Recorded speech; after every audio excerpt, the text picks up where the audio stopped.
Ladies and gentlemen, you were never meant to live life crawling. You were born to walk with authority, to run with vision, and to fly with purpose. But there is someone standing in your way. And it's not the devil. It's not your enemies, it's you. Before you can kill that weak version of yourself, you have to see it clearly. You have to look it in the face and call it what it really is. Because weakness is sneaky. It doesn't always show up in obvious ways. Sometimes it dresses itself up in comfort, in excuses, in just this one time, and even in the mask of your own fears. And if you don't identify it, you will never defeat it. I want you to understand something very important. The weak version of you isn't just the part of you that stumbles or falls short. No, it is the part of you that makes settling an option. It is the part of you that whispers, "You're good enough as you are," when deep down you know you are called for so much more. It's the part of you that convinces you to quit when the pressure rises, that tells you the dream is too big or the journey too hard. Listen closely, you have a voice inside and it's constantly talking to you. But you have to ask yourself, whose voice am I listening to? Is it the voice of faith, strength, and courage? Or is it the voice of fear, limitation, and doubt? The weak version of you is the one that chooses the latter. It's the one that cowers when the battle gets fierce, that hides behind procrastination and justification. You may not even realize how often this weak version is controlling your decisions.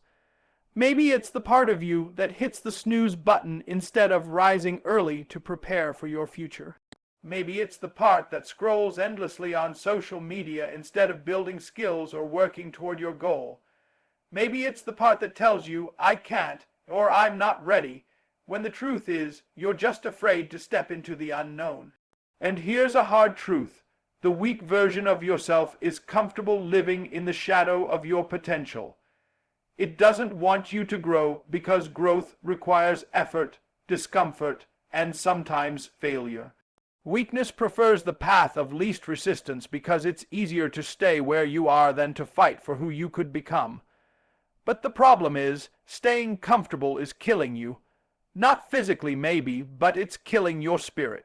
It's killing your dreams, it's killing your future, and it's holding back a version of you that is strong, capable, and destined for greatness. So how do you identify this weak version? It starts with honesty. It starts with brutal self-reflection. No more sugarcoating, no more making excuses. You have to take an inventory of your life, your habits, your mindset, your daily choices, and ask yourself, what parts of me are working against my own success? What weak behaviors am I allowing to dominate my days? Are you constantly making excuses for why you can't change? Are you blaming your circumstances, your upbringing, or the people around you for your lack of progress? Are you using fear of failure as a reason not to try? These are clues. These are symptoms of that weak version trying to hold the throne in your life. The weak version is also easy to spot when you look at your results. Are you stuck in the same place? Are you frustrated that your life isn't moving forward? Are you living with regret for chances you didn't take? These are signs that the weak version is winning the battle. But the beautiful thing is once you identify it, you take back your power. Awareness is the first step to transformation. Once you name it, you can no longer pretend it's not there. And once it's out in the light, it loses its power to control you. This is why self-awareness is a spiritual discipline, because the enemy loves to keep you in the dark about yourself. He wants you to stay blind to the habits and attitudes that hold you back. But when you become self-aware, you start to see yourself as God sees you, not as limited by your past, not as defined by your failures, but as a work in progress, created for victory. Let me tell you, identifying the weak version of yourself doesn't mean you are weak. It means you are wise. It means you are ready to grow. It means you are stepping into the next chapter of your life where weakness has no place. You have to develop the courage to confront yourself every day, not to beat yourself down, but to build yourself up. To say, I will not be defined by my fears. I will not be enslaved by my doubts. I will no longer tolerate the habits that keep me small. And that starts with taking a hard look at your thoughts. Because the mind is the battlefield. If you think small, you will live small. If you entertain lies about your identity and your purpose, you will live in defeat. The weak version of you is the one that believes the lies, I'm not good enough. I don't have what it takes. I'll never be successful. But those are not your truth. Your truth is found in what God says about you, in what your dreams say about you, in what your heart says about you. The weak version is always loud, but you have to learn to be louder. You have to drown out the noise of fear and doubt with the voice of faith and action. This is why you must identify that weak version so you can fight it, starve it, and ultimately kill it. Because you cannot embrace the strong version of yourself if you are still making room for weakness. You must name it, face it, and refuse to let it live any longer. When you do, you will begin to walk in freedom. You will begin to move with confidence. You will begin to live the life you were created for. So I challenge you today, don't run from that weak version. Hunt it down, identify it, expose it, and then kill it with the power of your faith, your purpose, and your unbreakable will. Your future depends on it. To truly kill the weak version of yourself, you must understand where that weakness is coming from. You cannot uproot a tree if you don't see the roots that feed it. Weakness is not just a surface problem. It is the fruit of something deeper, something often hidden beneath layers of pain, fear, and misunderstanding. So, before you try to change your behavior or discipline your habits, you must dig deep and identify the roots of your weakness. Many times, weakness isn't born out of laziness or a lack of willpower. No, weakness is often the result of old wounds that never healed, fears that were never confronted, and lies that you've believed about yourself for years. It's the weight of past failures, the sting of rejection, and the chains of trauma that continue to hold you back even when you don't realize it. Understanding this is the first step toward real transformation. Think about the last time you felt weak or defeated. What was happening beneath the surface? Were you struggling with feelings of inadequacy?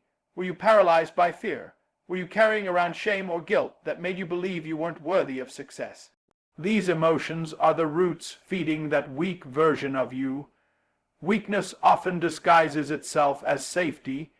You stay small because you're afraid of the unknown. You resist change because change means leaving the familiar, even if that familiar is painful or limiting. The truth is, the weak version of you thrives on fear because fear is a powerful prison guard. It keeps you locked in a cell of doubt and hesitation. Until you understand why you're afraid, you will never be free. One of the biggest roots of weakness is fear of failure. So many people never pursue their dreams because they are terrified of falling short. They worry about what others will think, they anticipate rejection, or they imagine the pain of disappointment. This fear is paralyzing. It whispers lies like, better to stay where you are than risk losing everything. But I tell you, my friend, the greatest failure is never trying at all. You must also recognize that weakness can be rooted in past trauma. Painful experiences leave scars, and those scars shape how you see yourself and the world. If you were told as a child that you weren't good enough, or if you were repeatedly rejected, those messages become internalized truths unless you confront them. Trauma often makes you believe you're not worthy of success, not capable of change, and not destined for greatness. These lies become the foundations of your weak self. But here is a message of hope. Those roots can be broken. They can be pulled out by the power of understanding and truth. Once you recognize that your weakness is not your identity but a condition caused by past pain, you can begin to heal. Healing doesn't mean forgetting, but it means refusing to let those past wounds define your future. Another root of weakness is insecurity. lack of belief in your own value and ability. Insecurity breeds doubt, and doubt feeds hesitation. When you don't believe you are enough, you'll never take the risks necessary to grow. This insecurity is often fed by comparison, by looking at others and thinking, they have what I don't. But the truth is, you were uniquely designed with gifts and purpose that no one else can replicate. Understanding this helps to starve the weak version of you. Weakness can also stem from unhealthy habits and toxic environments. Sometimes you don't realize the impact of the people you surround yourself with or the lifestyle you live. Negative influences can drain your energy and reinforce weakness. When you consistently feed your mind with negativity, whether through people, media, or your own thoughts, you're nurturing the weak self. Recognizing these sources is crucial because transformation requires changing what you consume mentally, emotionally, and spiritually. Understanding the root causes of your weakness also means understanding your mind and how it works. Your mind is the battleground where strength and weakness fight for control. If you constantly dwell on doubts and fears, you reinforce weakness. But if you learn to renew your mind with faith, truth, and vision, you starve the weak and feed the strong. This is why transformation is not just about willpower. It's about rewiring your thinking. When you understand that your thoughts create your reality, you become empowered to change your life. Weakness begins to lose its grip when you replace lies with truth, doubts with faith, and excuses with action. Understanding the root causes also helps you develop compassion for yourself. You stop beating yourself up for weakness because you see it as a symptom of deeper struggles. Compassion doesn't mean complacency. It means you acknowledge where you've been hurt and choose to grow despite that pain. This understanding becomes fuel for your transformation journey rather than a reason to give up. Let me remind you, the weak version of yourself was never meant to be permanent.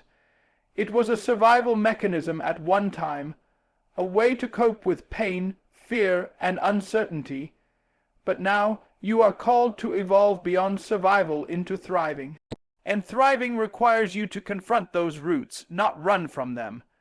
The power to kill the weak version of yourself lies in your willingness to face the truth about your pain and your fear. It lies in your determination to uproot those old lies and plant new truth. It lies in your commitment to healing, growth, and daily renewal. So I challenge you today, don't just chase strength on the surface, go deep. Dive into the root causes of your weakness, bring them into the light. Understand them fully. Only then can you truly cut them away, so that the strong, powerful version of you can rise free and unshackled. Remember, your past does not define your future. Your pain does not limit your purpose. When you understand the roots of your weakness, you begin the process of tearing them down and building a foundation that is unshakable. This is your time. This is your moment. Face your roots. Kill the weak version of yourself by uprooting the causes. And watch as the new you, stronger and victorious, emerges.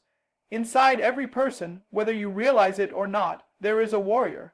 This is not just a poetic idea, it is a spiritual truth. The inner warrior is the part of you that was created for battle, a battle not just with external forces, but with your own doubts, fears, and weaknesses. To kill that weak version of yourself, you have to wake up this inner warrior. You have to stop living as a victim and start living as a victor. The weak version of yourself wants you to believe that you are powerless, that you are fragile, that you must retreat when the going gets tough. But the warrior inside does not back down. The warrior inside says, I will face my giants. I will stand when others fall. I will move forward even when the path is uncertain. To embrace the inner warrior means you accept the reality that life will bring trials.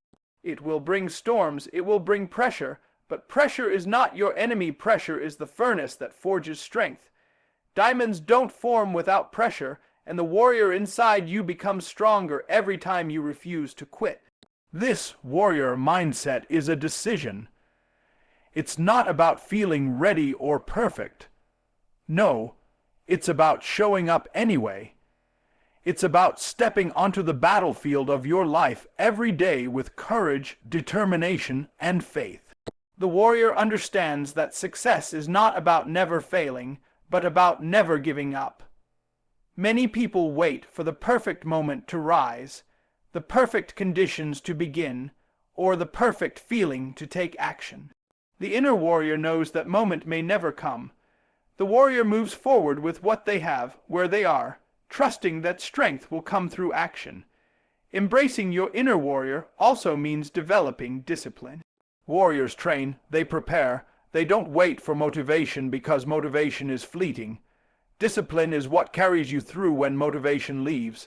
It's the commitment to rise early, to work hard, to push through fatigue, and to keep your eyes on the prize even when the journey is tough. Discipline is the bridge between your weak past and your strong future. It's the daily practice of choosing the hard right over the easy wrong. It's the refusal to let excuses win. When you embrace your inner warrior, you no longer entertain the voice that says, "I can't," or "I'm too tired," or "I don't have time." Instead, you respond with, "I will," and "I must," and "this is my calling."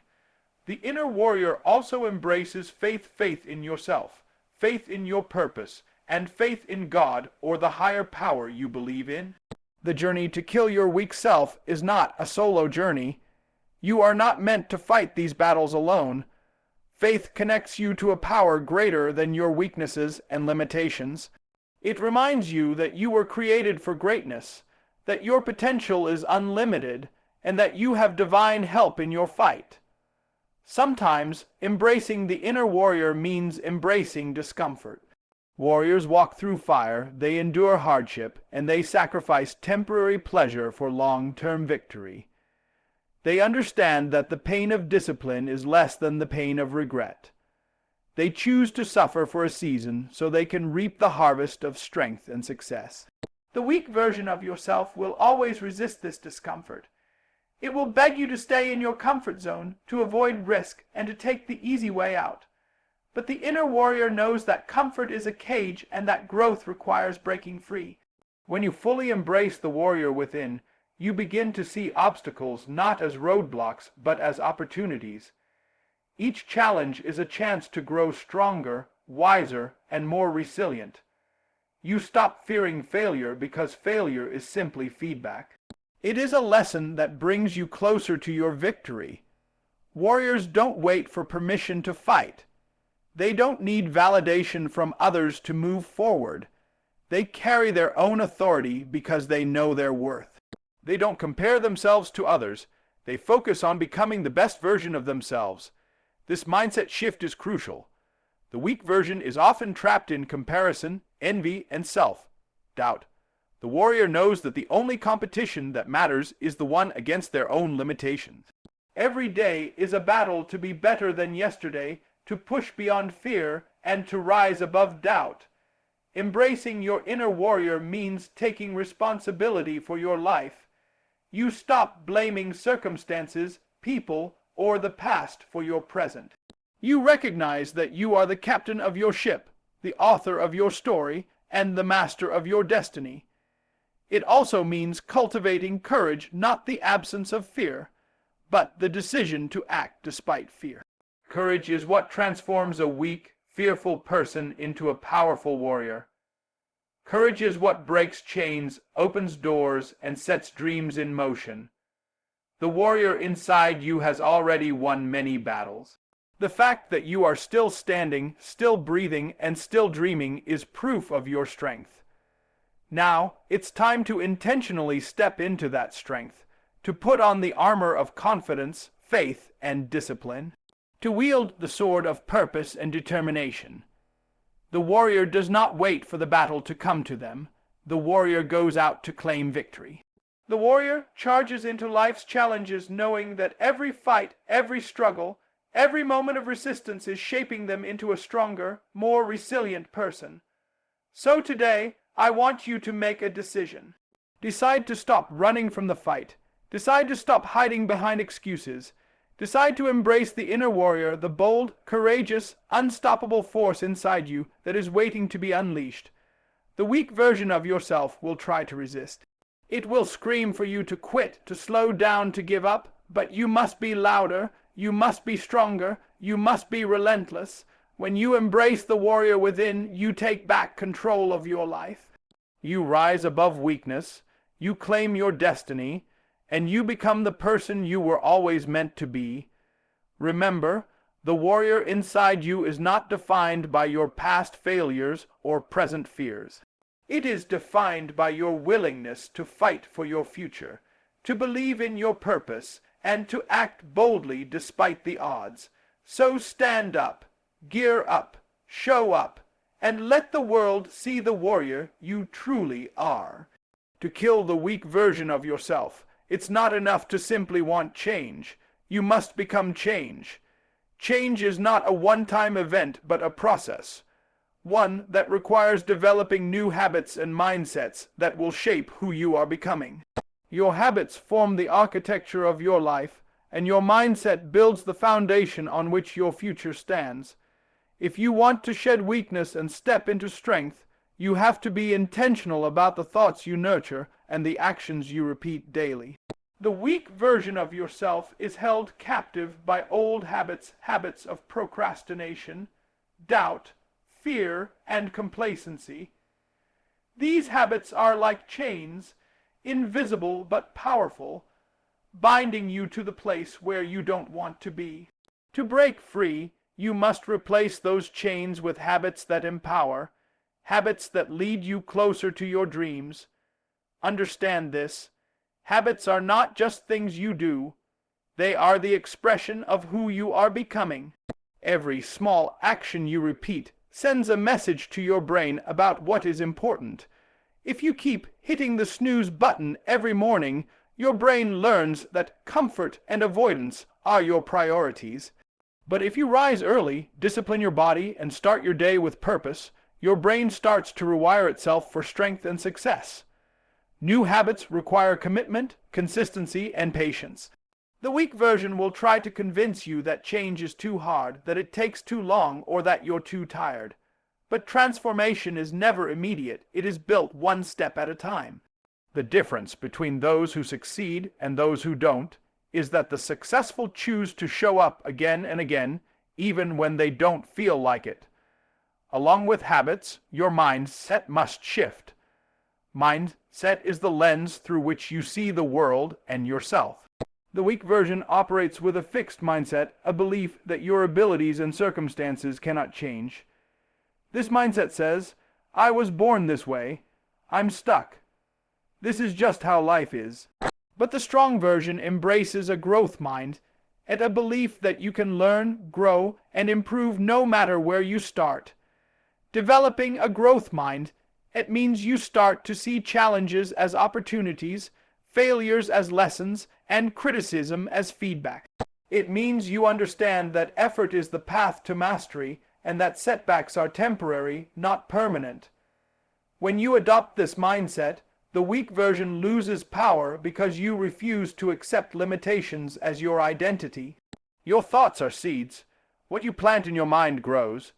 If you continually think, I'm not good enough, I can't do this, or this is impossible, you are watering weeds of doubt and fear.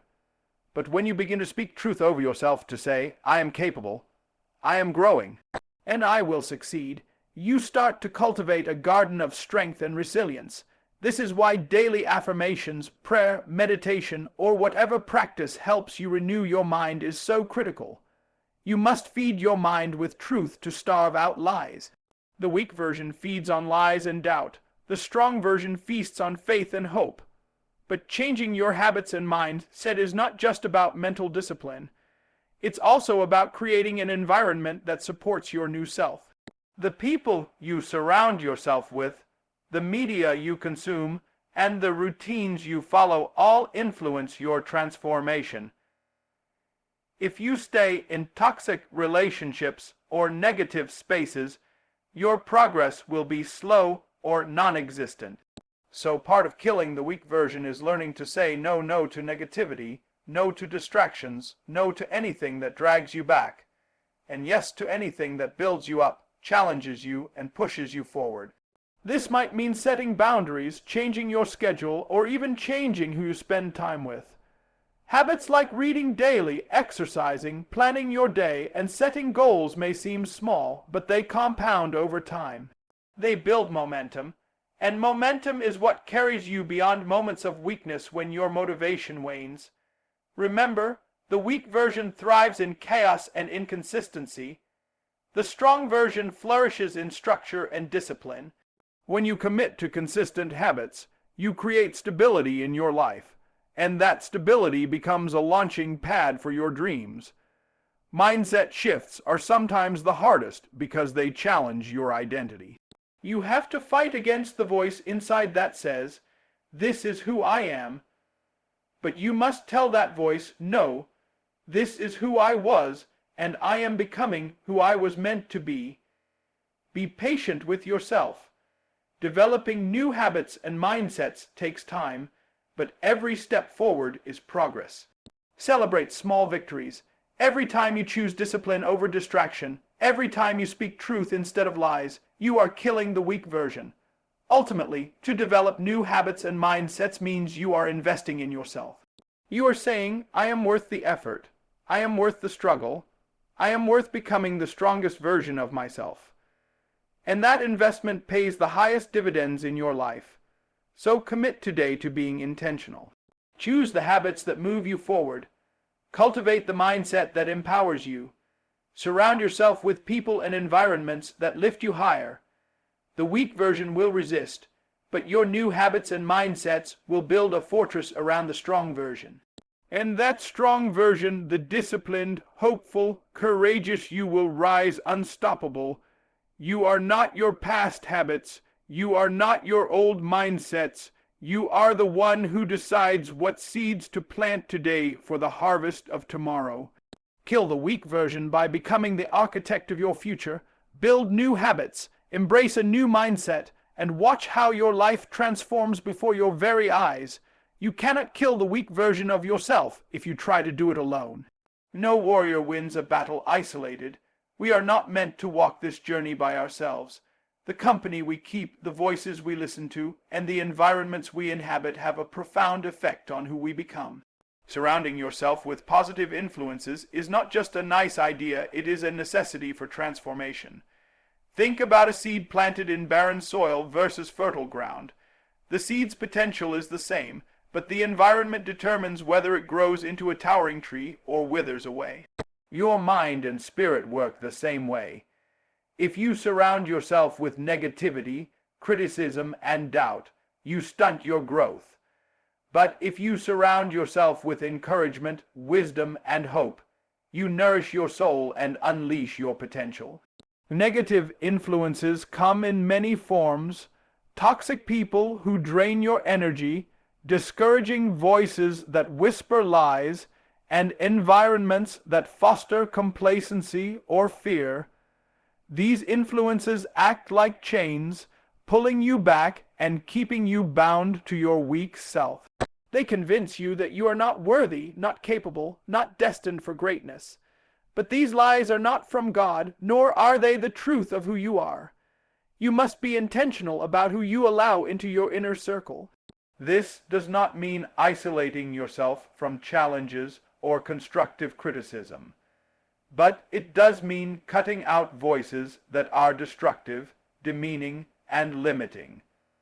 Surround yourself with people who believe in your potential, even when you can't see it yourself. Find mentors who have walked the path before you and can guide you with wisdom and experience. Positive influences are like oxygen for the soul. They uplift you when you are down, push you when you are complacent, and hold you accountable when you stray.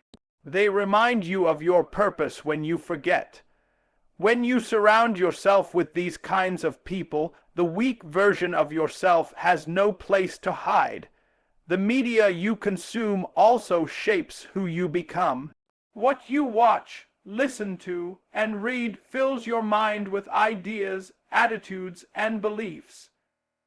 If your media diet is full of negativity, fear, and hopelessness, your mindset will reflect that. But if you fill your mind with inspiring stories, motivational messages, and educational content, you begin to think differently, act differently, and become different. Your environment plays a huge role as well. Is your home a place of peace or chaos? Is your workplace a place of growth or stagnation?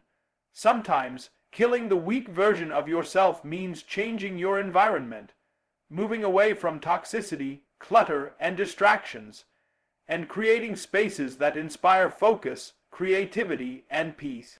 It's important to understand that positive influences do not eliminate struggle. Life will still bring storms, but the difference is that you have a support system strong enough to help you weather those storms. You have people who pray for you, encourage you, and remind you of your strength when you feel weak. Building this circle takes courage and wisdom. It means setting boundaries with people who hold you back, even if they are family or longtime friends. It means seeking out communities, whether in person or online, that inspire you to grow and become your best self. You must also be a positive influence to yourself. The way you talk to yourself matters deeply. Self-compassion, encouragement, and affirmation are crucial because you are with yourself every moment. When negative self-talk creeps in, replace it with truth and love. Remember, you are the average of the 5 people you spend the most time with. If you want to kill the weak version of yourself, raise the bar on your relationships. Invest in friendships, mentorships, and communities that push you toward excellence. Let go of the relationships that keep you stuck in fear, doubt, and limitation. Surrounding yourself with positive influences is a daily, ongoing process. It requires vigilance and commitment because the world is full of distractions and negative voices waiting to pull you down. But it is also a rewarding process because every positive relationship and uplifting environment you create becomes a pillar of strength in your transformation journey. When you do this, you create a safety net, a spiritual, emotional, and mental support system that catches you when you stumble and propels you when you soar. This network will challenge the weak version of yourself at every turn, demanding you rise higher, fight harder, and believe stronger. So, take inventory of your relationships and your environment. Ask yourself, who lifts me up? Who drains me? Where do I feel inspired? And where do I feel stuck? Make the necessary changes to surround yourself with those who bring out the best in you.